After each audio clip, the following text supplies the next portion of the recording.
नमस्कार, आप देख रहे हैं ऑनलाइन न्यूज वाला। मैं हूं आपके साथ दीपक गुप्ता। आजाद समाज पार्टी के शानदार नेता चंद्रशेखर आजाद पर जानलेवा हमला किया जाता है सहारनपुर में, और उसके बाद लगातार अफरा तफरी मच जाती है कई विपक्षी नेताओं में कि अगर जिस तरीके से राज्य में जनता की बात आती है तो जनता की बात को ताक पर रखे। यहाँ पर तो प्रतिनिधि जो प्रत्याशी हैं वो ही सुरक्षित नहीं है, तो जनता की क्या ही आप बात उठाएंगे। और देखा जाए चंद्रशेखर आजाद रावण, जिनको लेकर बहुत ज्यादा चर्चा रहती है, दलित चेहरे के तौर पर लगातार असरदार साबित रहते हैं। अखिलेश यादव की पार्टी के साथ गठबंधन में भी हाल ही में नगर निकाय और तमाम बड़े चुनावों में शिरकत करी थी, और उसके बाद से कई नेताओं की इन पर नजर है, क्योंकि जिस तरीके से चंद्रशेखर आजाद का कद लगातार बढ़ता जा रहा है, इससे कई नेताओं को, कई विपक्षी पार्टियों को चुभन जरूर हो रही होगी।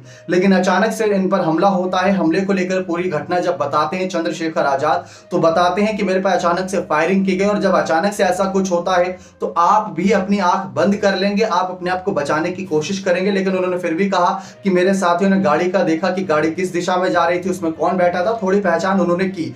कार में करीब 5 लोग सवार थे, उन पर धनाधन फायरिंग की गई, लेकिन बच गए। भगवान का शुक्र ये रहा, और बचने के बाद ये सारी आप बीती बताते नजर आए। लेकिन अब यहाँ पर बात करना चाहेंगे चंद्रशेखर आजाद के बारे में कि आखिर 2022 के चुनाव के वक्त इन्होंने जो नामांकन भरा था उसमें अपनी कितनी संपत्ति बताई थी, इनकी प्रेम कहानी क्या, इनकी पत्नी कौन है। जी हाँ, कहा जाता है कामयाब इंसान के पीछे एक महिला का हाथ जरूर होता है। तो वैसे चंद्रशेखर आजाद जमीन से जुड़े हुए इंसान है, लगातार काफी ज्यादा जमीन से जुड़ी मेहनत की है, लेकिन फिर भी महिलाओं का इनके जीवन में बहुत योगदान रहा, जैसे इनकी माता का, इनकी पत्नी का, प्रेमिका का। तो ये सारी चर्चाएं रहती हैं। तो कुछ रिपोर्ट साथ लगी है, अब सारी खबरें हैं, पुष्टि नहीं हुई है कि इनकी प्रेमिका को लेकर पहले जो एक जानकारी सामने आई थी वो बहुत दिलचस्प थी, और इनकी संपत्ति को लेकर कुछ जानकारियां हाथ लगी थी, वो आपको बताना चाहेंगे, जिससे आपको पता चलेगा कि हाँ, चंद्रशेखर आजाद कितने जमीन से जुड़े इंसान हैं और कितना अच्छा इनका स्वभाव है। तो देखिए आप हमारी ये रिपोर्ट। भीम आर्मी के प्रमुख चंद्रशेखर आजाद काफी सुर्खियों में, उनसे जुड़ी बातें लोग जानना चाहते हैं। तो आप सभी को बता दें कि 2022 के विधानसभा चुनावी हलफनामे के दौरान उन्होंने कई सारी जानकारियां अपने से जुड़ी दी थी। दरअसल चंद्रशेखर रावण अपनी आजाद समाज पार्टी के उम्मीदवार रहे थे उस समय। चंद्रशेखर ने जब विधानसभा चुनाव के नामांकन दाखिल किया था, इसमें उन्होंने बताया था कि उनके ऊपर 17 आपराधिक मामले दर्ज हैं।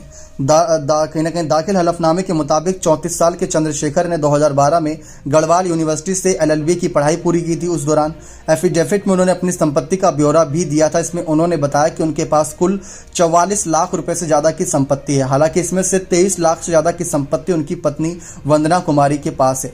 वहीं उनकी मां कमलेश के नाम 15 लाख का मकान है। चंद्रशेखर का एक 4 महीने का बेटा भी था, जिसका नाम युग है। जी हाँ, जिसकी उम्र तब बढ़ गई होगी खैर, क्योंकि 2022 की ये ब्यौरा था।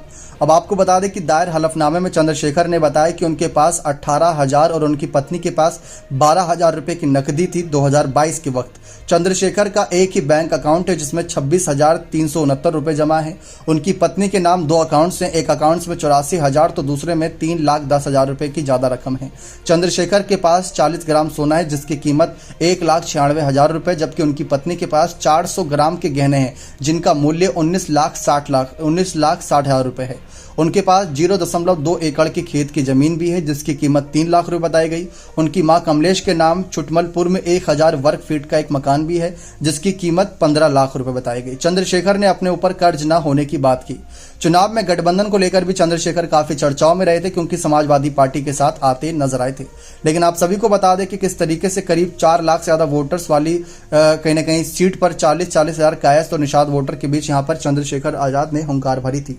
गोरखपुर शहर सीट का भगवा का गढ़ भी कहा जाता था उस वक्त, लेकिन इसलिए क्योंकि उन्होंने 1977 में अब तक यहाँ पर सिर्फ 4 बार ही ऐसा हुआ कि जब कोई गैर भाजपाई आया था, तो वहां से उन्होंने अपनी हुंकार भरना सही समझा। तो इस तरीके से चंद्रशेखर आजाद की ये कुछ जानकारियां थी जो जुड़ी थी। लेकिन अब बात करते हैं इनकी प्रेमिका के बारे में। जी हाँ, वंदना कुमारी के बारे में आपको बताया कि वो उनसे ज़्यादा अमीर थी, लेकिन इनकी एक प्रेमिका को लेकर एक रिपोर्ट रहती है जो चर्चाओं में रहती है, और ये रिपोर्ट अमर उजाला और तमाम बड़े मीडिया ने छापी थी, जिसके आधार पर आपको बताएंगे। यहाँ पर साफ नजर आ रहा है कि कहीं ना कहीं चंद्रशेखर आजाद की प्रेमिका हरिद्वार जनपद के ज्वालापुर की रहने वाली बताई जाती है। प्रेमिका से रावण की कई सालों से नजदीकियां थीं। वह यहाँ आकर प्रेमिका को लेकर फरार हुआ था। बता दें कि सहारनपुर के शब्बीरपुर में हुए दंगों के बाद चंद्रशेखर आजाद उर्फ रावण चर्चाओं में आया। दंगा भड़काने का उसी को मुख्य आरोपी माना जा रहा था। यूपी पुलिस तब से उसकी तलाश कर रही थी। चंद्रशेखर आजाद उर्फ रावण की लोकेशन सहारनपुर पुलिस को हरिद्वार में मिली थी। मतलब आप देखिए किस तरीके से चंद्रशेखर आजाद, कुछ फिल्मी कहानियां इनकी, तब सहारनपुर पुलिस ने दबिश भी दी थी, लेकिन वह तब फरार हो चुका था। दरअसल रावण ज्वालापुर में अपनी प्रेमिका के सहारे ही शरण लिए हुए था। जब उसे पता चला कि यूपी पुलिस उस तक पहुंच सकती है तो वह प्रेमिका को लेकर ही फरार हो गया। अब उस वक्त वह कई राज्यों की यात्रा करते हुए डलहौजी हिमाचल प्रदेश पहुंचा था। तब तक यूपी पुलिस को पता नहीं था कि वो अपनी प्रेमिका के साथ है। जब उसके मोबाइल फोन नंबरों को खंगाला गया तो ज्वालापुर की एक युवती का भी नंबर ट्रेस हुआ। तब खुलासा हुआ कि रावण की प्रेमिका यहाँ की रहने वाली है और उसके साथ ही है, यानी कि रावण की प्रेमिका की वजह से रावण फंसे थे। स्कूली पढ़ाई पूरी करने के बाद चंद्रशेखर ने देहरादून के डीएवी पीजी कॉलेज में दाखिला लिया। ग्रेजुएशन के बाद उन्होंने लॉ की पढ़ाई भी की, देहरादून के डीएवी कॉलेज से ही की थी। डीएवी कॉलेज छात्रों की संख्या के मामले में उत्तराखंड का सबसे बड़ा कॉलेज है और इसके छात्र संघ का प्रदेश की राजनीति तक में ठीक ठाक दखल होता था। चंद्रशेखर यहाँ छात्र संघ चुनावों में भी सक्रिय रहा करते थे। तो काफी लंबे समय से चंद्रशेखर आजाद सक्रिय हैं राजनीति में, लेकिन अब इनको बहुत बड़ी पहचान मिलना शुरू हुई है और हमले के बाद से तो तमाम विपक्षी दलों ने इनका बचाव किया और काफी ज्यादा चर्चाओं में अब भी आए हुए हैं। उम्मीद करते जानकारी पसंद आई होगी। देखा आप सभी ने किस तरीके से चंद्रशेखर आजाद की संपत्ति बहुत, मतलब जैसे बड़े बड़े नेता जो होते हैं जिनकी करोड़ों में संपत्ति होती है, वैसे नेता नहीं है। घूसखोरी भ्रष्टाचार को बढ़ावा नहीं देते, जनता के प्यार को बढ़ावा देते हैं, जनता के लिए कामकाज को बढ़ावा देते हैं, तो साफ नजर आता है। लेकिन इस बीच आपको जानकारी दे दें कि राजनीतिक तौर पर चंद्रशेखर आजाद एक दलित चेहरे के तौर पर अच्छे खासे यहाँ पर बड़े प्रवक्ता माने जाते रहे हैं और बहुजन समाज पार्टी, मायावती की जो पार्टी, उनको अच्छा खासा चैलेंज देते हैं। इसी वजह से अखिलेश यादव ने विधानसभा चुनाव की बात हो या फिर बात करें नगर निकाय चुनाव की बात, तो उनका समर्थन ज्यादा लेना सही समझा। क्योंकि चंद्रशेखर आजाद रावण की बात करें तो लगातार वो जनता के बीच सक्रिय रहते हैं। अभी आपने हाल ही में ब्रेसलर प्रोटेस्ट देखा होगा, जंतर मंतर पर जारी था, तो वहां पर भी चंद्रशेखर आजाद लगातार बने थे। जो एक चंद्रशेखर आजाद आपको भगत सिंह, मतलब तमाम बड़े नेताओं के नाम याद दिलाता होगा, वो मतलब एक अलग ही छवि, तमाम बड़े यहाँ पर जिस तरीके से हमारे देश की आजादी के लिए बहुत बड़ी भूमिका निभाई थी, उन सभी स्वतंत्रता सेनानियों के नाम याद दिलाता होगा, तो वो एक छवि उनके अंदर छलकती है। मतलब एक कहा जा सकता है कि चंद्रशेखर आजाद उभरते हुए नेताओं में सबसे तेजी से यहाँ पर प्रगति पर है। तो यही बात उनके विपक्षों को चुभ रही है। अब जो भी यहाँ पर जानकारियां सामने आई, उसमें कहा गया कि जो फायरिंग हुई उसमें बच गए, गोली छूकर निकली थी पास से, लेकिन फिर भी एक डर का माहौल बना हुआ है। गंभीर रूप से चोटिल हुए लेकिन जान पर नहीं बनी है, इतनी बच गए वो तो ये कहेंगे, गोली लगी नहीं। तो मतलब इसके बाद अब अखिलेश यादव और तमाम विपक्षी नेताओं ने इनके लिए तमाम मांग की है कि इनको सुरक्षा मुहैया कराई जाए, इनको जल्द से जल्द जो भी ट्रीटमेंट देना है वो दिया जाए।